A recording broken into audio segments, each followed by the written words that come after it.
Qishloqqa esa U ham men edim. U ham men edim. Tushunyapsizlarmi? Shuncha vaqtdan beri qishloqqa va artefakt bitta odam edi.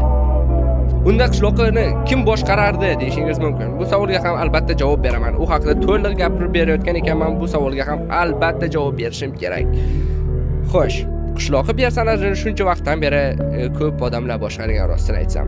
Uni har safar har xil odamlar boshqarishi mumkin edi. Kimni vaqti bo'lsa, masalan, Shohruxning vaqti bo'lsa, Shohruxga Minecraft o'ynab o'raylik. Mana shu qishloqqa ko'rinishda bo'lib turasan derdim. U ham nicho derdi. Husanga aytishim mumkin edi. Hattoki jiyanimga aytsam ham u ham o'ynab berishi mumkin edi. Lekin ba'zi paytlarda men hattoki hech kimni chaqirmasdan mod ishlatishim ham mumkin edi.